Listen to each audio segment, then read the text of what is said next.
Very peaceful. There was no more firing or anything. With the sun coming up, everything just sort of died out.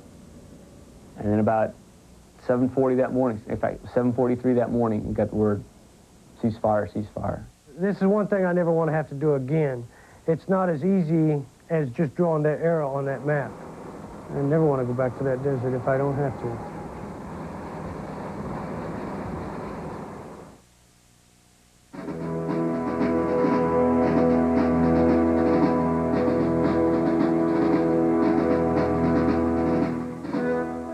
We were, during the weeks of Operation Desert Storm, bombarded with words and images that obscured almost as much as they revealed.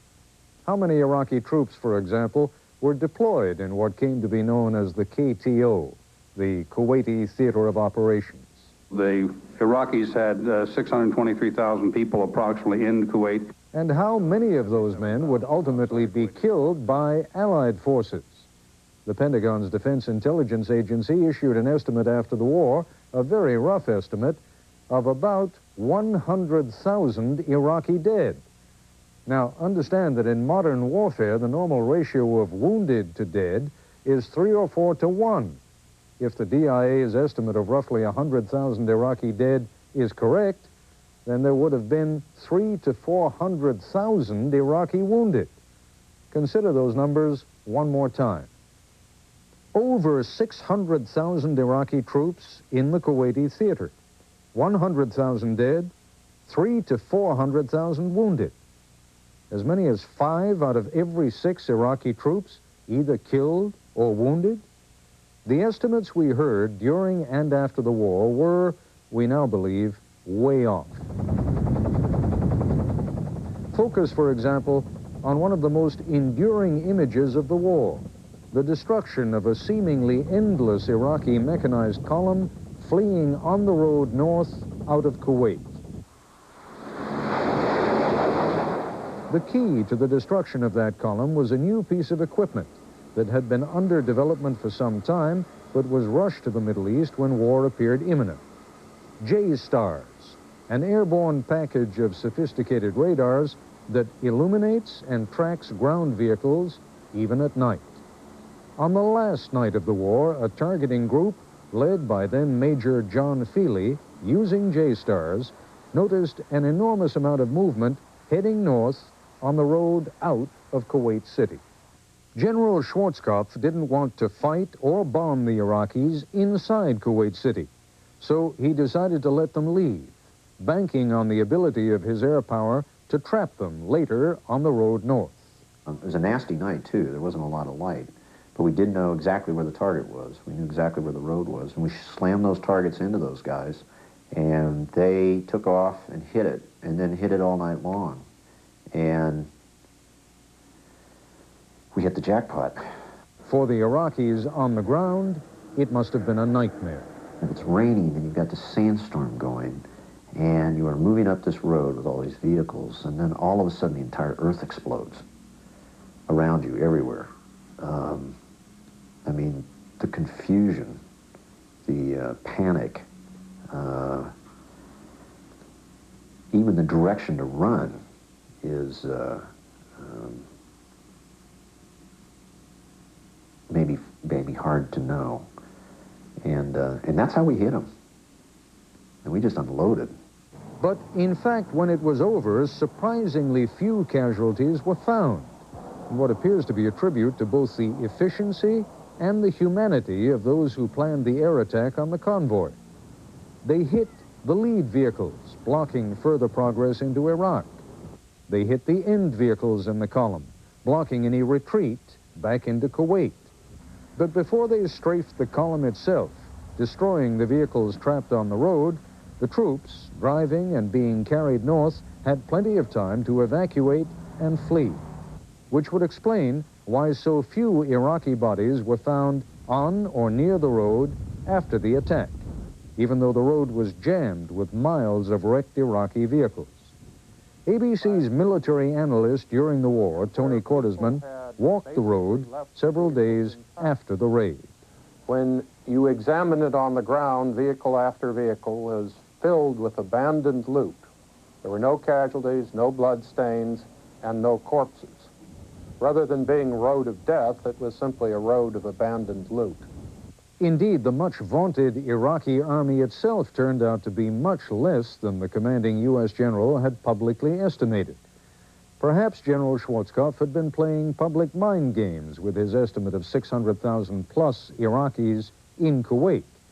But in the years since the war, experts like Ahmed Hashim, who has studied the Iraqi army for years and who interviewed relatives and acquaintances who fought in Kuwait, Hashim is convinced that U.S. estimates were off by as much as 300,000 troops.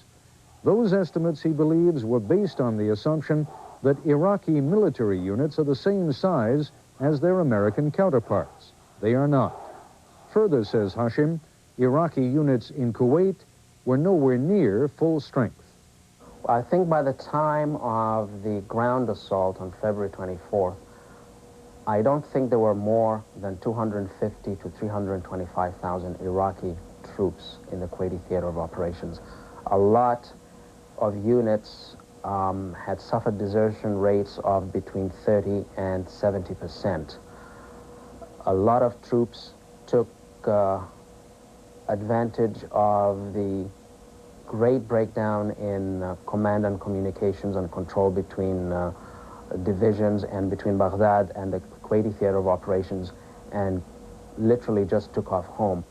Indeed, most current estimates place the number of Iraqi war dead in Kuwait closer to 10,000 than 100,000. The number of wounded at closer to 25,000 than 300,000 to 400,000. Since the Iraqis themselves have provided no statistics on their military war casualties, these estimates are the best we've got. A few closing thoughts in a moment.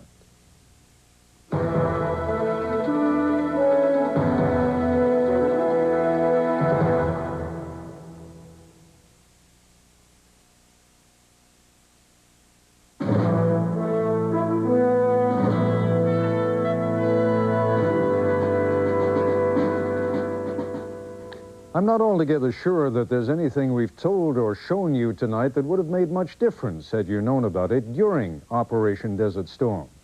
And I rather suspect that most of you still feel that the press is one of those institutions that we don't really need in times of war. But while acknowledging more than a small personal bias in favor of a free press, let me suggest that you at least suspend judgment on the issue.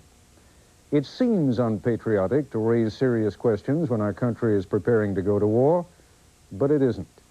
It seems ungrateful in the wake of such a brilliant military success to ask whether anyone truly understands why the war was fought and whether our national goals were actually achieved.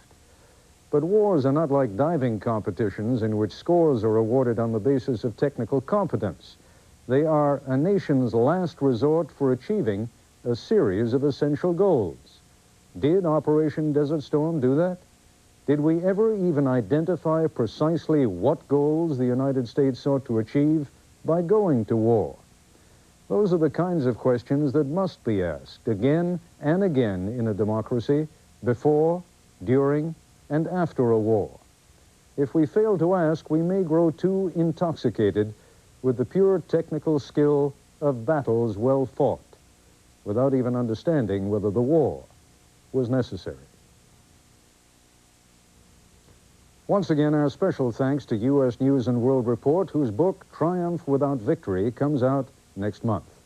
Sunday, on This Week with David Brinkley, the topic will be Crisis in the States, No Money.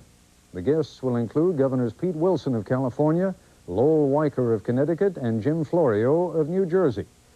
That's our report for tonight. I'm Ted Koppel in Washington. For all of us here at ABC News, good night.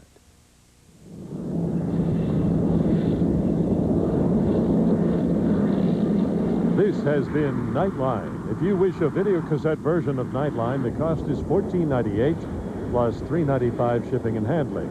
For a transcript, send $4 to 1535 Grant Street, Denver, Colorado 80203. Nightline is a presentation of ABC News. More Americans get their news from ABC News than from any other source.